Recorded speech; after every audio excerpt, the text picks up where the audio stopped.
Now we are going to go on to the session one.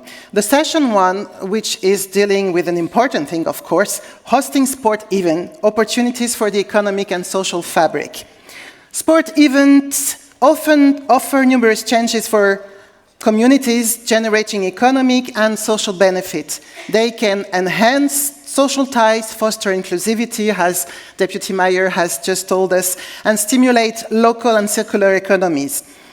Paris 2024 prioritizes social and environmental impact, as has just been said, embracing inclusive approaches that consider the economic and social context.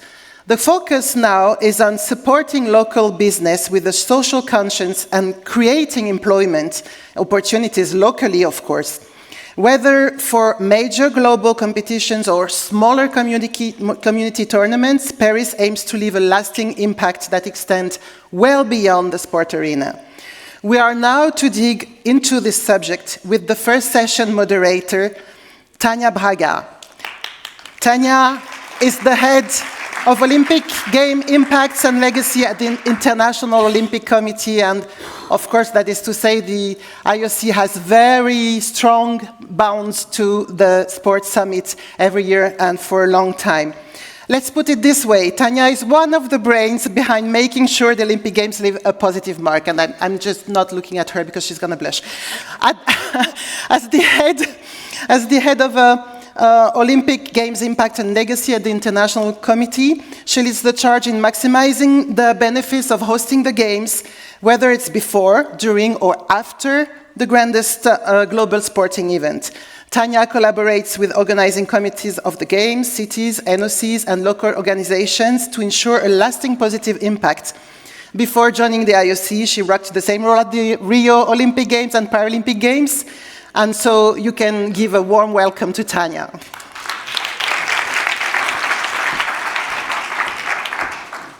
Thank you, everyone.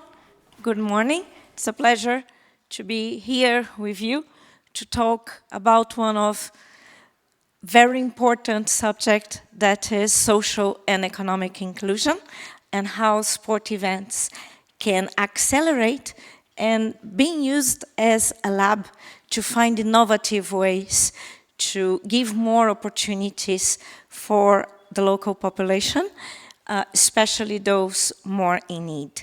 And this is a team effort. So our conversation today, we will have two brilliant women that are collaborating with the City of Paris and with the organizing committee of the Paris 2024 Olympic and Paralympic Games to bring the benefits of hosting the Games very close to those communities more in need. So it's a great pleasure to call to the stage Elisa Yavic. Elisa is the general manager of Les Canaux.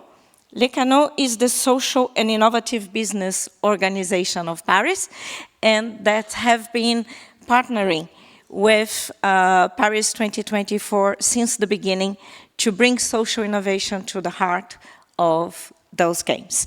And I would like also to call Séverine Logier, the project director for social innovation at Sodexo Group, that have been working on new models of employment and health in disadvantaged areas, and working as well since the beginning with Paris 2024 to bring new opportunities of employment and health for the local communities. So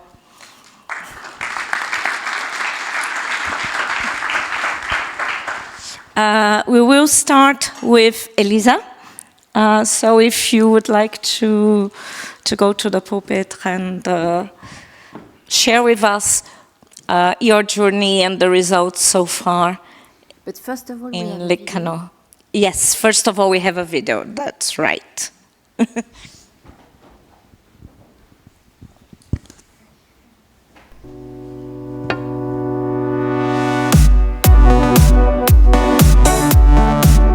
Les Economically and socially responsible games are games for people and built with people. In concrete terms, this means that we're going to support social economy companies so that they can access the games market. This is a big event. The whole world comes around it. And in sports, I always say it's a big power. An Olympic gives us an opportunity to use it for social purposes. And Paris Authority for Olympics 2024 agreed to make it happen.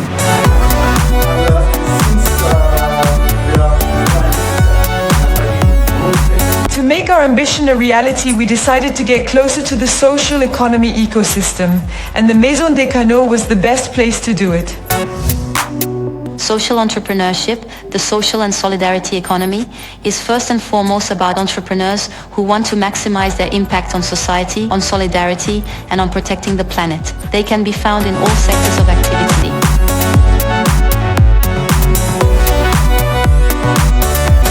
Mama Yuka's concept is to hire women and keep them out of the workplace. I have a fixed salary. I write a lot of things here. You manage people we've all had to deal with in the course of our lives. Accidents at work, accidents in life, and you have to get them involved. You have to show them that you trust them. I can work even if I have a health problem, if I'm 10%, 20%, 80% disabled. I have a job. Today, the social solidarity-based economy accounts for 10% of employment in France. It has enormous development potential, attracts young people, gives us hope, and commits us to a positive economy. It's an economy based on shared social values, sharing and cooperation. It's also locally rooted, and that's why it works in the neighborhoods. We think we have no impact in the world, but in reality we do. We just have to decide to go for it. We're working very concretely today in two directions. The first is sourcing. If we want to generate social and environmental innovations, we need to know what solutions exist. The second is markets. We're going to launch contracts from 2020, which will get bigger and bigger until 2024, and SSE and social economy structures will be able to respond. The platform we've launched with Paris 2024 consists of a website, a newsletter, and regular meetings. This will enable all committed entrepreneurs to really get involved in the game.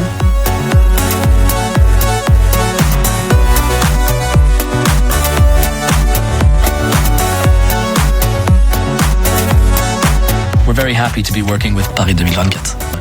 From the outset, with all the players in Paris 2024, we've shared the same ambition, to build a new model for gaming, games that benefit as many people as possible, and games that bring out the best in France and all its diversity. One thing is imagination, another is practice. How to translate the imagination into real thing. So this will be a big challenge, but Paris is ready for it. Take that challenge and make it happen. With the Maison des Canaux, Paris 2024 becomes a laboratory of social innovation. And this is an unprecedented step. Inclusif. Social. Engagé. Solidaire. Collectif. Ensemble. Accessible. Responsable. Durable. Paris 2024. Paris 2024.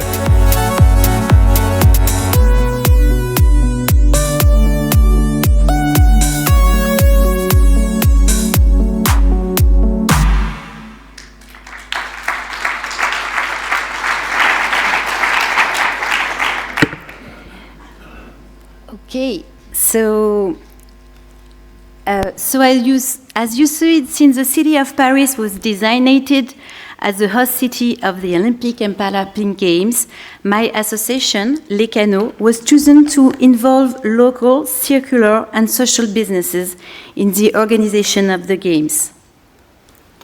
Professor Yunus had been since the beginning very fully committed in this program. Paris 2024 had made five major commitments for sustainable purchasing: circular approach, social innovation, carbon neutrality, inclusion of people with disabilities, value creation on local areas. France also decided that 25% of the economic opportunities generated by the Games should be directed towards small, local, and circular businesses.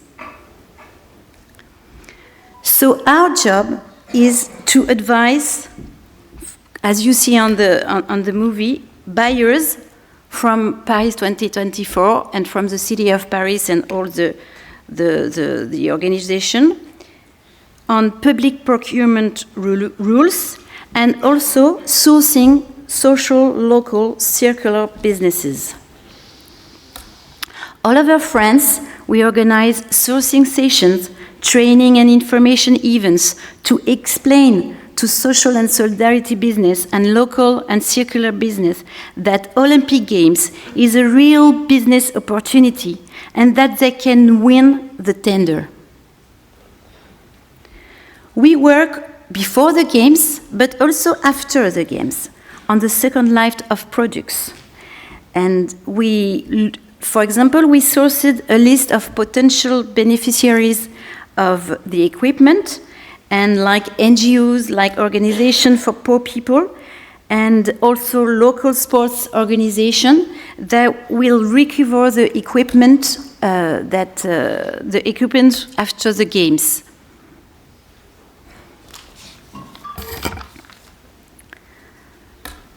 So 8 months away from Olympic Games, we have already very good results. 400 social and solidarity businesses have won an Olympic market. More than 3,500 people, unemployed people, have found sustainable jobs in the construction sector for example, because this part is finished, because the village is now finished, so we have made the account, and 2.5 million of labor hours on work had been for workers in job integration on this building sector. Social business are really in all sectors of activity. Some enterprise win market on catering, waste management, communication, goodies, services. In all the sector, we have found social business and circular solutions that can be committed in the Games. So, as you understand, the aim of Les Canaux is to contribute to new games that put circular practice, local strengths, and social commitment in the core of the organization. And we will be delighted to welcome you during the Games in our house. You show the house in the movie, which will be the showcase of all the solutions on circular and circular economy. So I'm happy to see you soon in Paris.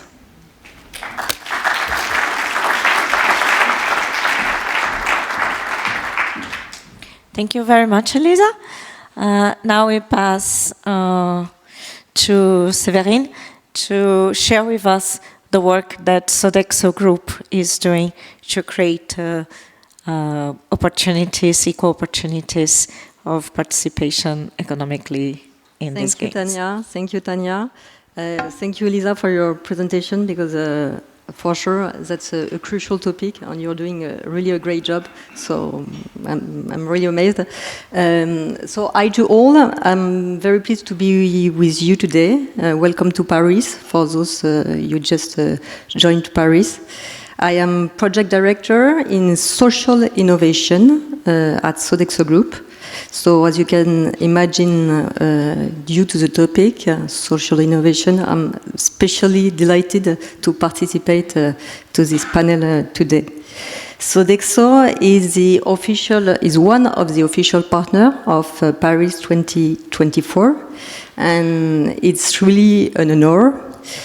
For Sodexo, we will provide up to 40,000 meals with what we call the biggest restaurant in the world for the village. So that's a big challenge for us. We will serve for food services 15,000 athletes and delegation. And we will also serve the global public on 12 competition sites. Our team are already working very, very hard, night and day, to create this experience. But more than the experience, what I want to say, my point is that the games will be an incredible booster for social innovation in France. First of all, I want to come back to the location of the games. The choice of Seine-Saint-Denis. Seine-Saint-Denis is a specific district, as probably you may know. So the choice made by the authority is amazing for the social purpose. Seine-Saint-Denis, and you can see on the map, is a specific district based on the North Paris. It is one of the poorest districts in France, with sometimes, in some area, 25% of unemployment rate. More than a quarter of the residents live below the poverty line. It exists 100 nationalities, and there are significant disparities and difficulty with mobility. Demographically, it's highly energetic, and it's a very young district. At Sodexo, we have decided to invest in new business model and in social innovation motors in France, with a very close attention to Seine-Saint-Denis 4 years ago. We created a specific business entity dedicated to social innovation. We were convinced about the added social value Sodexo can bring to communities. We focus on two topics. It's very related to our know-how at Sodexo as a catering company. We focus on access to employment and health through food. When we speak about access to employment, it means how we can contribute to inclusive recruitment and inclusion. We employ today 400,000 people. 25% of our colleagues comes from disadvantaged area. We recruit with low level of qualification, and we contribute to climb the social ladder. The second impact is health through food, how we can promote healthy habits in communities. Based on this impact, we have created the building that you just see at the screen. It's our social hub. It's called La Passerelle. La Passerelle means the bridge, the link with communities. And it's a specific place where you have activities all designed around impacts. So it's 20 kilometers from the village. You have a vegetable processing plant. It's the economic driver of the location. It means we receive local products, vegetables, we wash it, we cut it, and after it's ready to eat, ready to cook products, and it will serve for the village during the games. The second space is a daycare facility, because we discover that we need to remove barrier to employability for single mom with nursery. The third space is a training room. It's a training room dedicated to workshops around employability or nutrition, where we can promote healthy eating habits. And the last space is dedicated to young, what we call needs, neither in employment, neither in training, to support them in the discovery of the job market. Globally, working in this kind of area, we saw the gap existing between job seekers and company as us looking for talents. We decided to work on job paths for disadvantaged people. We have created 3 job paths, and we are currently working on a new one. The job path consists in identifying people far from the job market, making them discover new jobs, training them with collective training based on technical and soft skills.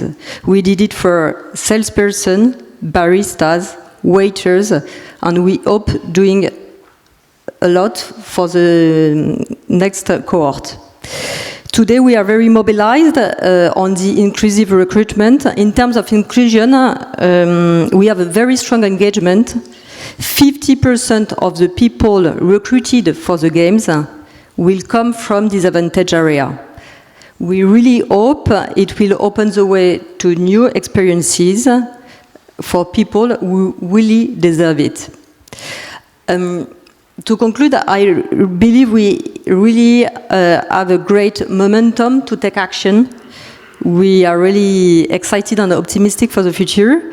With this social hub, we will contribute to the games with the recruitment and with the food, with the delivery of the fruits for the athletes.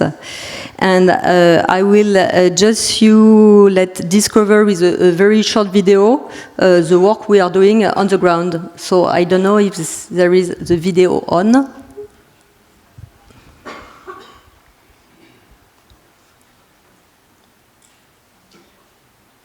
And if there is no video, you can see all the picture. And if there is no video, there is no trouble. You can see all the video on YouTube, Sodexo YouTube. You have all the video related to this place. So it's called La Passerelle in Clichy-sous-Bois. And if you join for the games, for sure you will be welcome to visit the place also. Thank you very much.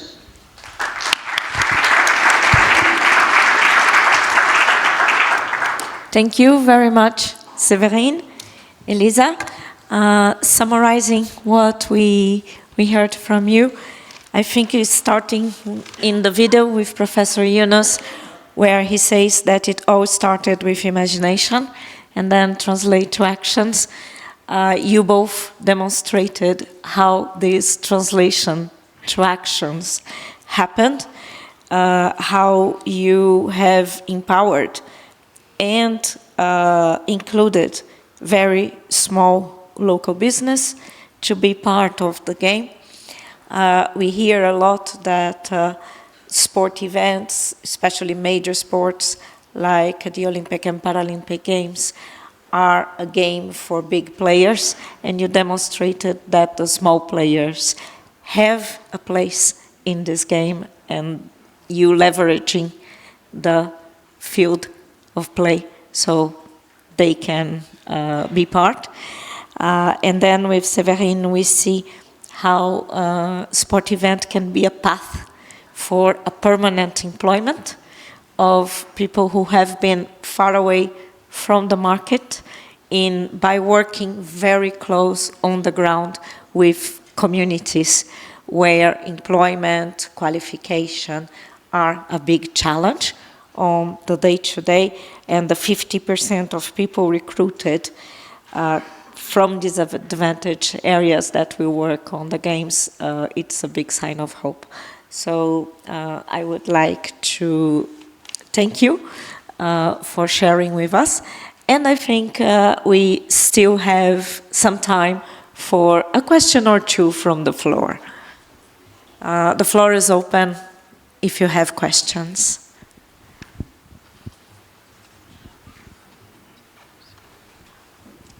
Yes? Maybe take the microphone.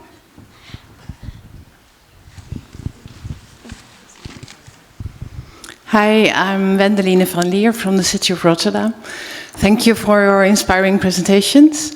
I have a question because Rotterdam is not an Olympic city, and we are very ambitious on the field of social inclusion.